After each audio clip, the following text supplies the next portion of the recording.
नमस्कार साथियों, आप सभी का स्वागत है हमारे YouTube channel Awadh coaching classes में। और इसमें इस समय हम पढ़ रहे हैं एसएससी जीडी में पिछले वर्षों में पूछे गए प्रश्नों पर आधारित प्रतिशत पर आधारित प्रश्न। ठीक है, इसका आज भाग 6 है और इसके साथ साथ हम इस प्रतिशत विशेष की श्रृंखला को समाप्त करेंगे इस अभ्यास प्रश्न के बाद, इस भाग के बाद। तो आज के भाग का हमारा पहला प्रश्न है, किसी संख्या को निम्न में से किस संख्या से गुणा करने पर उस संख्या में 75% की वृद्धि हो जाएगी। टाइपिंग में एरर होने की वजह से इसे सही किया गया है। भाई हम मान ले रहे हैं कि संख्या 100% है, तो 100% का जो भिन्न बनेगा वो बनेगा 100/100। मतलब आप इसे लिख सकते हैं 1/1। ठीक है, अब इसमें 75% की वृद्धि करनी है, तो 100% में जब 75% की वृद्धि हो जाएगी तो संख्या कितनी बन जाएगी, 175%। तो 175% की फ्रैक्शन क्या होती है, तो आप कहोगे सर 175/100। 25 से डिवाइड किया 25 चक्कू 100, 25 से डिवाइड किया 7 बार, तो हमें जो फ्रैक्शन मिली वो क्या मिली, 7/4। तो हमें गुणा कितने से करना है साथियों, 7/4 से हमें इसे गुणा करना है। ठीक है, अगले प्रश्न की ओर बढ़ते हैं। अगला प्रश्न हमें दिया गया है, यदि किसी संख्या के 65% में से, संख्या का 65% मतलब 13/20, इसमें से 55 घटा दिया जाए -55, तो परिणाम 400 आता है। बराबर कितने के आ रहा है, वो 400 के आ रहा है। ठीक है, हल कर लेते हैं। तो ये हो गया 13x इज इक्वल्स टू, ये आपका जो माइनस का 55 है ये इधर जाएगा तो जुड़ जाएगा, तो ये हो गया 455। और ये 20 इधर डिवाइड कर रहा है तो इधर आ जाएगा, काहे में हो जाएगा भाई, गुणे में। भाग कर दीजिए, 13 से इसको डिवाइड करते हैं, 13 × 39, 13 बचे 65, डिवाइड हो गया। तो x की वैल्यू कितनी मिल गई हमें यहाँ पर साथियों, x की वैल्यू हमें यहाँ पर मिल गई 700। समझ में आ रहा है। ठीक है, अगले प्रश्न की ओर बढ़ते हैं।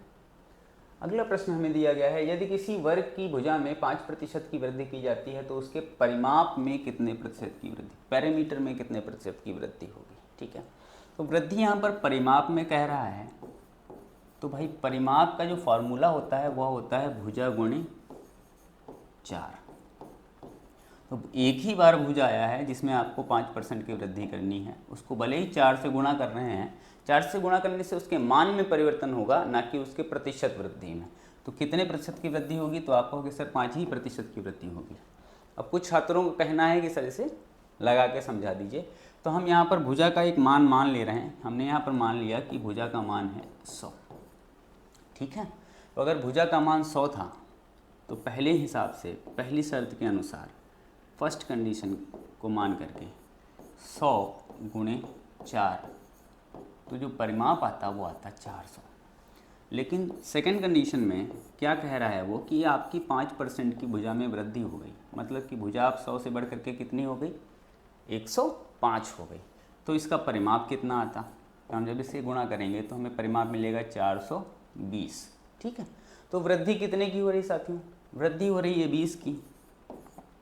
400 पर कितना परसेंट है, 2 जीरो से 2 जीरो काट दिया, 4 से काट दिया, 4 × 25, कितने परसेंट वृद्धि हो रही है, तो आप कहेंगे सर 5% ही वृद्धि हो रही है।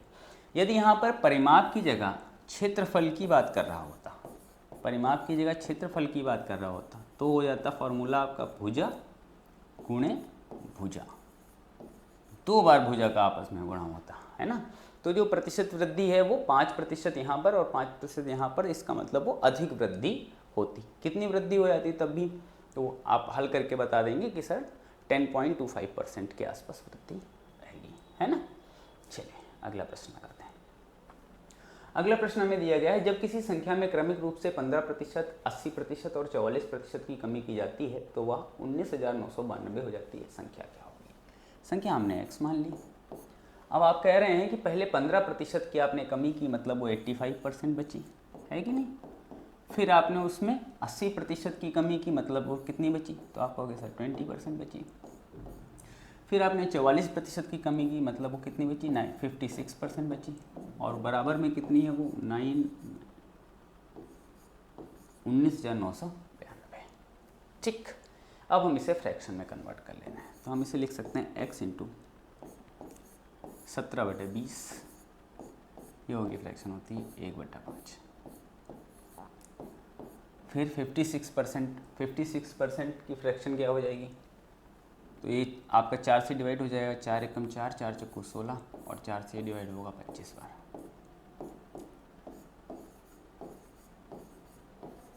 ठीक है भाई, यहाँ तक जो बात समझ में ना आई हो आप पूछ सकते हैं। डिवाइड करके देखते हैं, 14 से क्या ये डिवाइड हो जाएगा, 14 से इसको डिवाइड करते हैं, 14 एकम 14 बचा यहाँ पर 5, 59 हो गया। 14 चक्कू 56 बच गया 3, 39 हो गया। 14 दूना 28 बच गया 11, 112 हो गया। और 14 अट्ठी 112। ठीक है, पूरा ये डिवाइड हो गया। अब 17 से डिवाइड करके देखते हैं, क्या ये 17 से डिवाइड हो जा रहा है। 17 से डिवाइड करिए, 17 एकम 17, 17 अट्ठे 136 है ना, 17 चक्कू 68, 84 टाइम ये डिवाइड हो गया। तो x इज इक्वल्स टू आ गया 25 पंचे 125 दूना 250 के आगे 1 0 इंटू 84 मल्टीप्लाई कर लेंगे। 25 चक्कू 100 का 0 हासिल आया 10, 25 अट्ठे 200 और 10 210, इसके आगे 2 0, तो आपका आ गया 21 के आगे 4 0। ठीक है, ये हमारा उत्तर हो गया। अगला प्रश्न हमें दिया गया है, ए अपने वेतन का 45% भोजन पर खर्च करता है और अपने वेतन का 5% वृद्धाश्रम में दान करता है।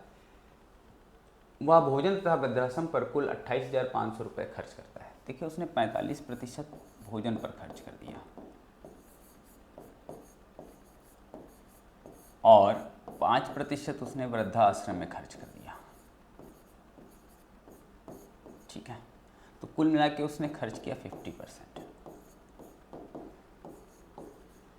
ठीक, तो यदि उसका वेतन 100% रहा हो, उसका वेतन जो है अगर 100% है और इसमें से उसने कितना खर्च कर दिया, तो आप कहोगे सर उसने खर्च कर दिया 50%, तो जो उसकी बचत होगी वो कितनी होगी, तो आप कहोगे सर वो भी 50% होगी कि नहीं होगी। अब यहाँ कह रहा है कि उस कुल मिलाकर के उसने खर्च किया 28,500 रुपये, मतलब खर्च उसने किया है 50%, जिसकी वैल्यू क्या है 28,500 रुपये। तो 28,500 रुपये अगर 50% की वैल्यू है, ये वैल्यू है 50% की, तो आपसे पूछ रहा है कि उसकी आय क्या होगी, मतलब 100% की वैल्यू पूछ रहा है। तो इसको अगर हम 2 से गुणा कर दें तो 100% की वैल्यू हमें मिल जाएगी।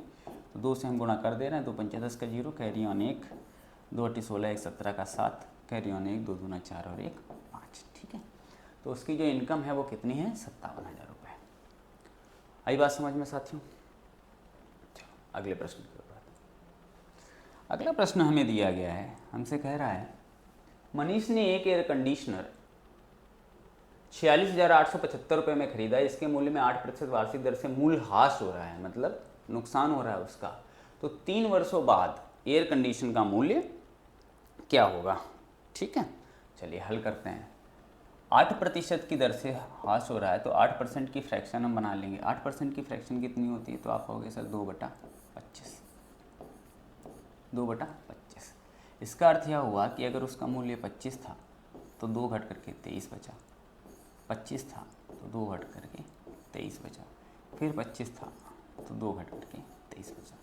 ये 3 बार हो रहा है। क्यों 3 बार हो रहा है, क्योंकि आपको प्रश्न में दिया गया है, क्या कह रहा है आपसे कि 3 वर्षों तक जो है लगातार उसका मूल्यह्रास हुआ है। ठीक है, तो 25 का क्यूब क्या होता है, तो आप कहोगे सर 25 का क्यूब होता है 15,625, 15,625, यही तो होता है 25। देखिए कुछ आपको क्यूब्स याद करने पड़ेंगे। 23 का क्यूब क्या होता है, तो आप कहोगे सर 12,167। जिन्हें क्यूब नहीं आता है, नहीं याद है, वो निकालना सीखें। ठीक है, अब एयर कंडीशन का मूल्य था, मतलब इसकी वैल्यू आपको दे रखी है उसने, कितनी है 46,875, और आपको वैल्यू निकालनी किसकी है 12,167 की वैल्यू आपको निकालनी है। ठीक है, चलिए हल कर लेते हैं इसको। 46,875 वैल्यू है 15,625 की, तो क्या वैल्यू होगी 12,167 की। 25 से डिवाइड करते हैं, डिवाइड करिए 625 बार, क्योंकि ये तो 25 का क्यूब ही है ना। 25 से इसको डिवाइड करिए, 25 से कम 25 बचा कितना, 25 और 5 30, 10 40, 6 46, तो आपका बच गया 21। यहाँ हो गया 218, तो 25 अट्ठे 200 बचा आपके पास 18, 25 सत्ते 175 और फिर 25 सत्ते 25 पंचे 125। ठीक है, फिर से देख लीजिए, 25 से कम 25 बचा यहाँ पर हमारा कितना, तो आप कहोगे सर बचा 100, कितना बचा 25 से कम 25 के बाद में 25 और 5 30, 10 40, 15 और 6 21, तो 218 हो गया। 25 अट्ठे 200, फिर आपका बचा कितना 18, 187 हो गया है ना। 187 में 25 सत्ते 175 लग गया, तो 7 5 12 बचा, 125 हो गया। 25 पंचे 125 कट गया, फिर से 25 से डिवाइड कर दिया, ये 25 बार ये डिवाइड होगा, इसको 25 से डिवाइड कर दिया, तो 25 सत्ते 175 और बचा 25 पंचे 125, फिर ये 25 से डिवाइड हो गया, 25 तियाँ 75। तो 3 का गुणा हमें इससे करना है, 3 सत्ते 21 का 1, कैरी ऑन 2, 3 18 2 20 का 0, कैरी ऑन 2, लास्ट में हमें 0 1 चाहिए, 0 1 हमारे पास थर्ड ऑप्शन में है, तो हमारी कैलकुलेशन कितनी आएगी 36,501। ठीक है, समझ में आ गई। ठीक है भाई, अगले प्रश्न की ओर बढ़ते हैं। अगला प्रश्न हमें दिया गया है साथियों, प्याज के मूल्य में 25% की वृद्धि के कारण एक महिला 200 रुपये में 5 किलोग्राम प्याज खरीद सकती है, कम खरीद सकती है। अच्छा, प्याज का बढ़ा हुआ मूल्य क्या होगा। ठीक, तो 25% की वृद्धि हुई है, जिस वजह से वो 200 रुपये में 5 किलोग्राम प्याज कम खरीद सकती है। ठीक है, यहाँ पर एक ध्यान रखेंगे, मैं फॉर्मूले के रूप में लिख दे रहा हूँ, यहाँ पर जो भी आपको प्रतिशत दिया गया होगा उसे आपको लिख लेना है, यहाँ पर आपको मूल्य लिखना है और यहाँ पर आपको भार लिखना है कि उसके भार में कितना परिवर्तन आया। ठीक है, कितने वजन का अंतर उस पर आया। इससे जो हम हल करेंगे, हल करने पर जो हमें प्राप्त होगा वो प्राप्त होगा नया मूल्य। ठीक, ये हमें क्या प्राप्त होगा, नया मूल्य प्राप्त होगा। हल कर लीजिए, 2 जीरो से 2 जीरो कट गए, 5 से कट गया, तो नया मूल्य जो आया वो कितना आ गया साथियों, तो आप कहोगे सर नया मूल्य आ गया 10 रुपये। नया मूल्य क्या आ गया, 10 रुपये आ गया। अब प्याज का बढ़ा हुआ मूल्य ही पूछ रहा है, मतलब 10 रुपये प्रति केजी आपका मूल्य आ गया, 10 रुपये प्रति केजी ये आपका मूल्य हो गया। अगर इसी प्रश्न में हमसे पूछ रहा होता कि भाई तो पहले प्याज का मूल्य क्या था, तो 10 रुपये जो नया मूल्य आया है, ये नया मूल्य क्यों आया है, क्योंकि 25% की वृद्धि हुई है ना। तो 10 रुपये वैल्यू कितने की थी, 125 की, अगर हम इसे 100 से गुणा करते तो 25 पंचे 125, 25 चक्कू 100, 5 से कट गया 2 बार, तो जो 8 रुपये हमारी वैल्यू आई, ये क्या आई, ये हमारा आया पुराना मूल्य, ये हमारा पुराना मूल्य निकल आता। समझ में आ गई बात आपको। यदि नया मूल्य पूछ रहा है तो प्रतिशत के मान को ऐसे ही लिख देंगे, ऊपर मूल्य नीचे बाहर लिख देंगे, जो भी वैल्यू आएगी वो आपका नया मूल्य होगा। अब नया मूल्य आपको प्राप्त हो गया, उससे आपको पुराना मूल्य अगर निकालना है तो वृद्धि है तो नीचे बढ़ा के जोड़ देंगे, कमी है तो नीचे घटा देंगे और 100 से गुणा कर देंगे। ठीक है साथियों, चलिए अगले प्रश्न की ओर बढ़ते हैं। अगला प्रश्न हमें दिया गया है, मेहुल 5,60,000 रुपये में एक कार खरीदता है, वह इसे पुनर्निर्मित करता है और अंत में इसे 6,40,000 रुपये में बेच देता है। कार के मूल्य में प्रतिशत वृद्धि क्या होगी। ठीक है, तो देखिए 5,60,000 में खरीदा और 6,40,000 में उसने बेच दिया। खरीदा था 5,60,000 रुपये में, अंतर निकालेंगे, यहाँ 0 0 0 0, 14 से 6 क्या बचा 8, तो उससे जो लाभ हो रहा है वो कितने का हो रहा है, 80,000 का हो रहा है। ये आपका विक्रय मूल्य है, इतने का वो बेच रहा है, ये आपका क्रय मूल्य है, इतने का वो खरीदा था उसने, तो लाभ तो आपको क्रय मूल्य पर ही होगा ना भाई। तो 80,000 का लाभ हो रहा है आपको कितने पे, 5,60,000 रुपये पे। कितना प्रतिशत है, ठीक, कितने प्रतिशत की वृद्धि है, डिवाइड कर देंगे। 4 जीरो से 4 जीरो कट गए, 8 से 56, तो आप इसे कहेंगे सर ये 100/7। इसको हम क्या लिख सकते हैं, 7 एकम 7 बचा 3, 30, 7 चौक 28, 2 7, 14 से ही 2/7% या 100/7 हमें यहाँ पर प्रश्न में ही दिया गया था, तो 100/7%। ठीक है साथियों, चलिए अगले प्रश्न की ओर बढ़ते हैं। अगला प्रश्न हमें दिया गया है कि एक संख्या को 200 से घटाकर 150 किया गया, तो 50 की कमी हुई 200 पर, कितना प्रतिशत है, 2 जीरो से 2 जीरो कट गया, कितना प्रतिशत है साथियों, तो आपको भी सर 25%। सरल प्रश्न भी आते हैं और कुछ ऐसे प्रश्न भी आते हैं जिनमें कैलकुलेशन अधिक होती है ना। तो जो सरल प्रश्न है उन्हें आप जितनी जल्दी लगा लेंगे उतना समय आपका बच जाएगा। जैसे ये देखिए प्रश्न आ गया कैलकुलेशन वाला, नाम लो शैतान हाजिर। एक प्रयोगशाला में तैयार की गई कल्चर में बैक्टीरिया की आबादी 8 × 10⁸ है। उसकी जन्म और मृत्यु प्रति घंटे क्रमशः 12.75% और 10.75% है। देखिए जन्म हो रहा है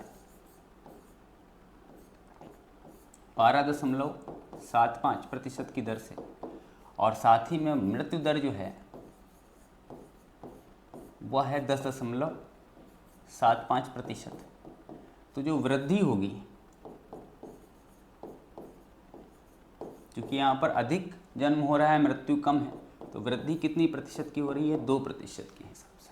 वृद्धि किस हिसाब से हो रही है भाई, तो आप कहोगे सर 12.75 का जन्म हुआ, उसमें से 10.75 की मृत्यु हो गई, तो 2% की दर से वृद्धि हो रही है प्रति घंटे। तो 2% की फ्रैक्शन क्या होती है, तो आप कहोगे सर 2% की जो फ्रैक्शन होती है वो होती है 1/50, लेकिन हम इसको लिख रहे हैं 2/100। ऐसा हम क्यों कर रहे हैं, ऐसा हम इसलिए कर रहे हैं क्योंकि यहाँ पर 10 की पावर 8 दिया गया है, यहाँ पर 10 की पावर 8 दिया गया है और 100 को हम 10 की पावर में आसानी में कन्वर्ट कर सकते हैं, है कि नहीं। चलो, तो अगर कोई चीज़ 100 थी तो बढ़ के हो गई 102, यहाँ पर भी 100 थी तो बढ़ के हो गई 102। 3 घंटे हो रहा है, मतलब 3 बार ये क्रिया हो रही, यहाँ हो गया 100, ठीक, यहाँ 106108, ठीक है। आप इसे निकाल लेंगे, क्योंकि कैलकुलेशन करने में वीडियो लंबी हो जाती है, तो इसलिए 1061,208 आएगा, ठीक है। और यहाँ पर 100 का 10, 1 2 3 4 5 6, 10 की पावर कितनी, 6। अब आपसे कह रहा है कि वर्तमान समय में आबादी जो है वो 8 × 10 की पावर 8 है। तो ये रिप्रेजेंट किसको कर रहा है, 8 × 10 की पावर 8 को रिप्रेजेंट कर रहा है। इससे इसको भाग करेंगे तो भाग में घातने घट जाएंगी, तो 1 यूनिट की वैल्यू आ गई 10 × 10 की 8 × 10 की पावर 2। अब ये इधर आएगा तो क्या करेगा, गुणा करेगा, इसकी वैल्यू हमें निकालनी थी, है ना। तो गुणा कर लेंगे, 8 का गुणा करेंगे इससे, 8 8 64 का 4, कैरी ऑन 6 से हो गया, 8 दूना 16 का 6, कैरी ऑन 1, 8 एकम 8 और 1 9।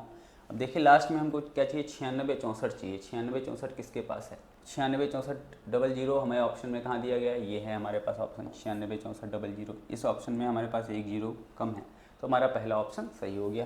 कैलकुलेशन करने पे आएगा 84, ठीक है।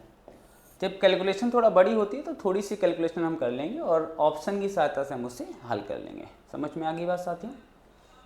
अगले प्रश्न की ओर बढ़ते हैं। अगला प्रश्न हमें दिया गया है, किसी भिन्न के अंश को 25% कम कर दिया जाता है और हर में 25% बढ़ा दिया जाता है। नया भिन्न मूल भिन्न से कितना प्रतिशत कम है, ठीक है। तो मूल भिन्न हमने मान ली, मूल भिन्न है हमारी 100/100, ठीक, ये हमने मान ली हमारी मूल भिन्न है। तो 100/100 को आप 1/1 या 1 भी लिख सकते हैं, ठीक है। अब आपने पहले अंश में 25% कम किया, मतलब 100 से कम किया 25 तो बचा 75, और नीचे 25% बढ़ाया तो नीचे हो गया 125। तो इसकी जो भिन्न बनी वो बनी 3/5। इसकी जो भिन्न बनी वो क्या बनी साथियों, 3/5। और यहाँ पर जो भिन्न है वो क्या है, 1 है। तो 1 में से अगर हम 3/5 घटाएंगे तो 5 एकम 5 से 3 गया, 5 एकम 5 से 3 गया, कितना बचा। अब कह रहा है कितना प्रतिशत कम है, तो प्रतिशत में कन्वर्ट करने के लिए हमने इसे 100 से गुणा कर दिया। 5 से डिवाइड हो गया 20 बार। तो प्रतिशत में कितना प्रतिशत कम है? 40% कम है। फ्रैक्शन में कितना कम था? तो आप कहते 2/5 कम था। ठीक है, अगले प्रश्न की ओर बढ़ते हैं। अगला प्रश्न हमें दिया गया है, अनाज के किसी भंडार में से 1/8 हिस्सा सड़ा हुआ है, उस भंडार में अनाज का कितना हिस्सा सड़ा हुआ नहीं है? 1/8 सड़ा हुआ है। 1/8 सड़ा हुआ होने का मतलब यह हुआ भाई कि 8 है आपके पास पूरा हिस्सा, और जिसमें से सड़ा हुआ कितना है? तो आप कहोगे सर उस 8 में से 1 सड़ा हुआ है। तो अगर 8 में से 1 सड़ा हुआ है तो 7/8 जो है वो बिल्कुल सही होगा। इसको कितना प्रतिशत है जानने के लिए 100 से हमने गुणा कर दिया। तो 4 से डिवाइड हुआ 2 बार, 4 से डिवाइड हुआ 25 बार, 25 सत्ते 175/2, 2 से हमने डिवाइड कर दिया, 2 8 16, बचा 1 15, 2 सत्ते 14, 2 पंचे 10। 87.5% हिस्सा जो है वो हमारा सड़ा हुआ नहीं है। ठीक है, अगले प्रश्न की ओर बढ़ते हैं। अगला प्रश्न हमें दिया गया है साथियों, एक गांव की जनसंख्या 24,000 है। यदि अगले वर्ष इसमें 4% से कमी होने की संभावना है तो अगले वर्ष गांव की जनसंख्या कितनी होगी? तो अभी जो 24,000 है, फ्रैक्शन में कन्वर्ट करने की जगह हम इसे ऐसे लगा ले रहे हैं। ये 100% है, 4% की कमी होगी तो 96% बचेगी। 2 जीरो से 2 जीरो हमने काट दिए, 96 और 24 का हम गुणा कर दे रहे हैं। ठीक है, 240 गुणे 96।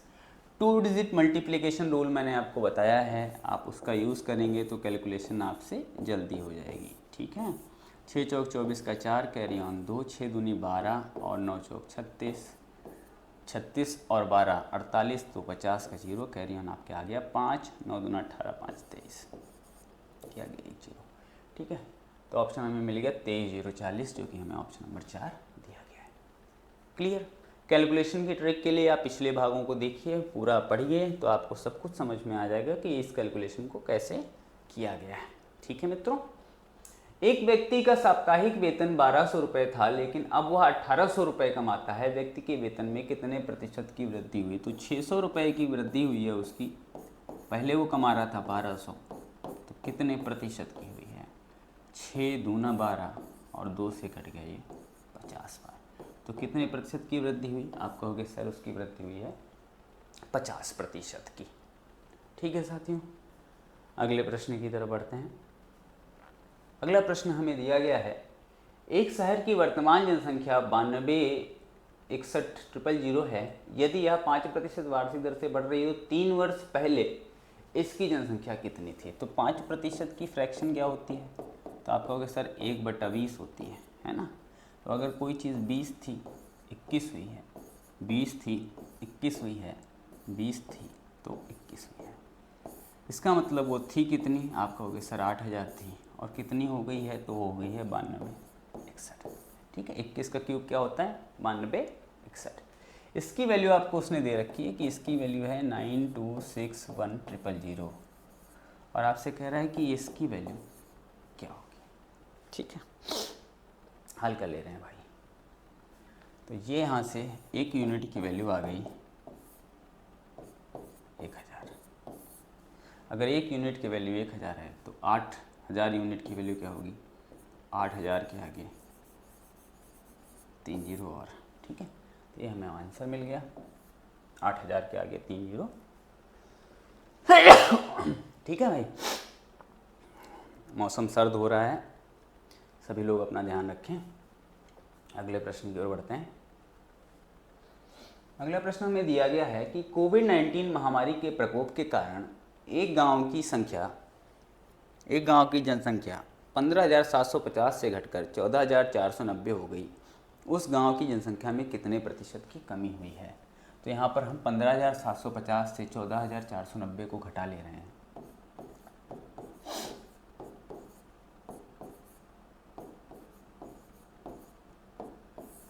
जीरो, 15 से 9 गया 6, 6 से 4 गया 2, 1260 की कमी हो रही है। कितने पर हो रही है? 15,750 पे। तो ये कितना प्रतिशत है, यही आपसे पूछ रहा है। जीरो से आपने जीरो को डिवाइड कर दिया, 25 से आप इसे डिवाइड कर सकते हैं। 25 छक्का 150, बचा 7, 75 हो गया, 25 तियाँ 75, 25 चक्कू 100, 63 दूना 126। तो यहाँ पर आपके पास क्या बचा, 4 दूना 8%, जो कि हमें ऑप्शन नंबर 2 पे दिया गया है। ठीक है, कैलकुलेशंस ही बची हैं और ये अंतिम भाग इसीलिए है ताकि आप इसका अधिक से अधिक अभ्यास करें पहले भाग से लेकर के, और ये हमारा छठा भाग चल रहा है प्रतिशत विशेष का, तो सभी भागों को आप देखें और धीरे धीरे हर चीज़ को समझते हुए अभ्यास करें। ठीक है, अगला प्रश्न दिया गया कि एक संख्या पहले 20% से बढ़ती है और उसके बाद 20% से कम हो जाती है। तो जब उतनी ही वृद्धि हो और उतनी ही कमी हो तो हम फार्मूला क्या लगाते हैं, x²/100% की कमी, है ना।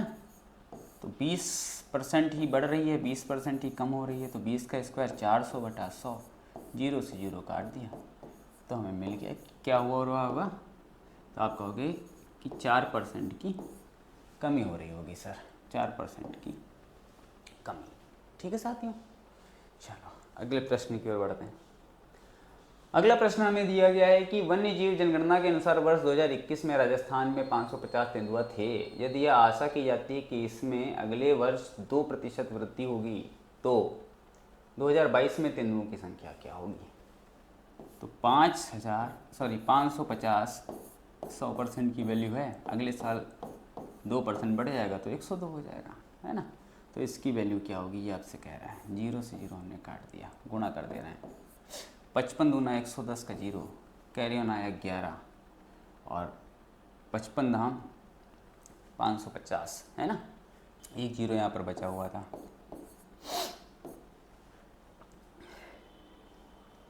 तो कितने की वृद्धि हो रही है, 561 की।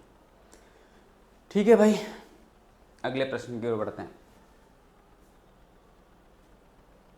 अगला प्रश्न हमें दिया गया है, एक मकान का वर्तमान मूल्य 46,40,00,000 रुपये है। यदि इसके मूल्य में 5% प्रति वर्ष की दर से अवमूल्यन होता है तो 3 वर्ष बाद मकान का मूल्य क्या होगा। 5% प्रति वर्ष की दर से अवमूल्यन हो रहा है तो 5% की भिन्न क्या होती है, 1/20। इसका मतलब यह हुआ साथियों कि अगर 20 था तो 19 बचा होगा। 3 वर्षों तक अवमूल्यन हुआ है तो इसको 3 बार हम लिखेंगे। ठीक है, यहाँ तक समझ में आ रहा है। 20 का क्यूब क्या होता है, तो आपको क्या सर 8000, और 19 का क्यूब क्या होता है, तो 6859, 6859, और 20 का क्यूब क्या होता है 8000। ठीक, अब आपसे कह रहा है वर्तमान मूल्य है, मतलब इसकी वैल्यू आपको दे रखी है, कितनी है 46,40,000, और इसकी वैल्यू आपसे पूछ रहा है। हल कर लेंगे साथियों, हल कर लीजिए। ये वैल्यू है 8000 की, तो क्या वैल्यू होगी 6859 की।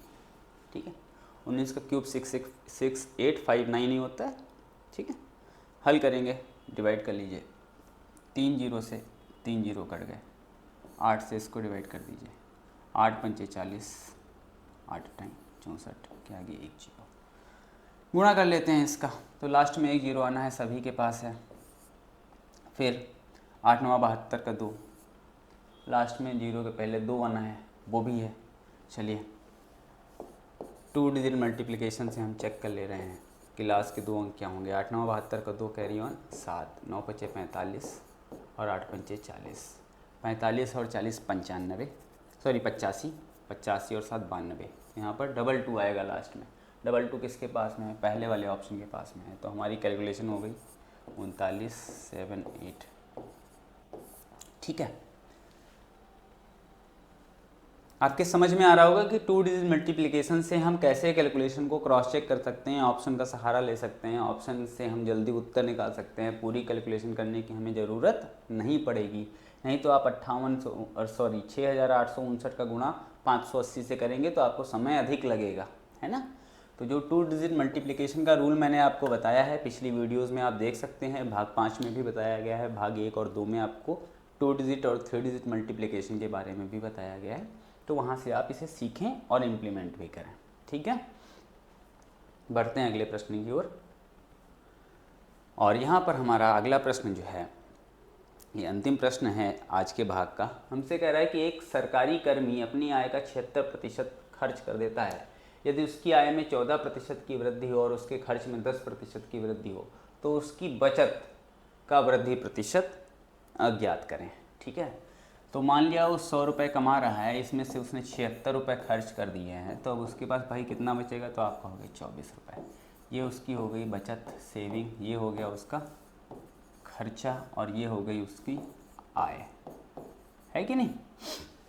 अब अंतर परिवर्तन करिए। कह रहा है कि यदि उसकी आय में 14% की वृद्धि हो तो आय हो गई 114 रुपये, खर्च में 10% की वृद्धि हो, 76 का 10% 7.6 हो गया है ना, 7.6 इसमें जोड़ देंगे तो हो गया 83.6 हो गया अब उसका खर्चा। तो अब बचा कितना उसके पास, और यहाँ पर 0, 10 से 6 गया 4,